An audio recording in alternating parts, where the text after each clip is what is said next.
ষড়যন্ত্রের গন্ধ কিংবা এগুলো বিভিন্ন আসলে উস্কানি। তো আমরা আমাদের জায়গা থেকে মনে করি তাদের হয়ে গেলে আপনার একটা পক্ষের হয়ে গেলেন, যে সামগ্রিক পরিকল্পনা এই আক্রমণের, এটার সাথে আমি জড়িত। তো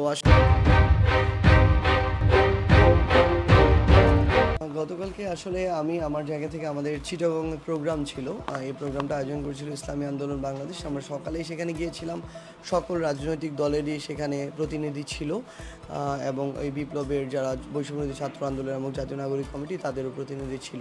তো সেই প্রোগ্রাম সামগ্রিকভাবে শেষ হয় রাত 12টার দিকে।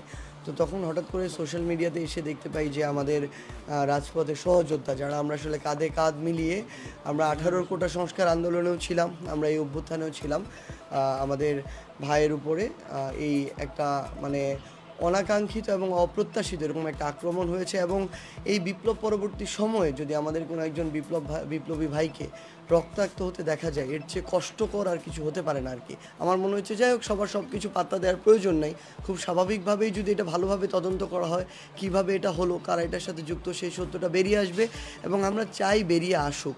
কারণটা হচ্ছে যে এভাবে অনাকাঙ্ক্ষিত ঘটনা আজকে একটা ঘটেছে, কালকে 2টা ঘটবে, এগুলো তো এভাবে চলতে পারে না। সো এই বিষয়ে আমরা মনে করি প্রশাসনের আরও স্ট্রিক্ট হওয়া প্রয়োজন। কারণটা হচ্ছে এভাবে ছোট ছোট ঘটনাগুলো থেকে বড় ঘটনার ধীরে ধীরে তৈরি হয় আর কি। ভিডিওগুলো দেখার পরেই কিছুক্ষণ পরে আবার দেখতে পেলাম যে যারা এটা আয়োজন করেছিল ওই প্রোগ্রামটি, জাতীয় বিপ্লবী পরিষদ, তাদের যিনি আহ্বায়ক খোমেনি এহসান, উনি একটা পোস্ট দিয়েছেন, যে পোস্টে উনি বলেছেন যে সম্ভবত এটা যে সামগ্রিক পরিকল্পনা এই আক্রমণের, এটার সাথে আমি জড়িত। তো আসলে তার যখন এই কথাটা আমি শুনি তখন আমার মনে হয়েছিল যে এটা সম্ভবত একটা ওহী নাজিল হয়েছে, যে এই ওহীর আসলে কোনো সম্পৃক্ততা পৃথিবীর কারো পক্ষে আনা সম্ভব না। আপনি ভাইয়ের সাথে কথা বলেও দেখতে পারেন যে এটার বিন্দুমাত্র কোনো সম্পৃক্ততা হওয়ার কোনো সুযোগ আছে কিনা, বা তাদের সাথে আমাদের সম্পর্কের জায়গাগুলো কীরকম। আপনারা একটা প্ল্যাটফর্মে থাকবেন, আপনারা যে কোনো যদি প্রোগ্রাম করতে চান, আপনাদের দাবি তুলে ধরতে চান, শহীদ মিনারে হোক, সোহরাওয়ার্দী উদ্যান হোক, যে কোনোখানে হোক, আমরা আমাদের জায়গা থেকে বৈষম্যবিরোধী ছাত্র আন্দোলন হোক, জুলাই শহীদ স্মৃতি ফাউন্ডেশন হোক, আমরা আমাদের জায়গা থেকে সহযোগিতা করব। যেই প্ল্যাটফর্মও এখন আপনাদের জন্য কাজ করে যাচ্ছে বা যেই প্ল্যাটফর্মের নেতৃত্বে এই অভ্যুত্থান হয়েছে, তো সেই জায়গা থেকে এটি বলেছিলাম। এরকম করে স্পেসিফিক সরাসরি বলে দেওয়া যায় না নির্বাচন কেন্দ্রিক কিনা, কিন্তু যখন ওই জাতীয় বিপ্লবী পরিষদের কার্ডে আমরা দেখেছিলাম যে এখানে লেখা আছে জুলাই বিপ্লবী ছাত্র জনতার উদ্যোগে গঠিত প্রথম রাজনৈতিক দল জাতীয় বিপ্লবী পরিষদ, তখন আমার শহীদ পরিবাররা যখন আমাকে জিজ্ঞাসা করে জুলাই ফাউন্ডেশনের সাধারণ সম্পাদক হিসেবে তারা সেখানে যাবে কিনা, আমি তাদেরকে স্পষ্ট ভাষায় একটি ভয়েস মেসেজ দিয়ে বলেছিলাম যে দেখুন, আপনারা কেন একটা রাজনৈতিক দলের হয়ে যাবেন? আপনারা তো পুরো বাংলাদেশের, আপনাদের ওই রেসপেক্টের জায়গাটা পুরো বাংলাদেশের মানুষের কাছে আছে। আপনারা যখন একটা দলের, এরকম কোনো একটা দলের হয়ে যাবেন যারা নিজেদেরকে রাজনৈতিক দল হিসেবে ঘোষণা দিচ্ছে অলরেডি, এবং বিপ্লব পরবর্তী প্রথম রাজনৈতিক দল, তাদের হয়ে গেলে আপনারা একটা পক্ষের হয়ে গেলেন।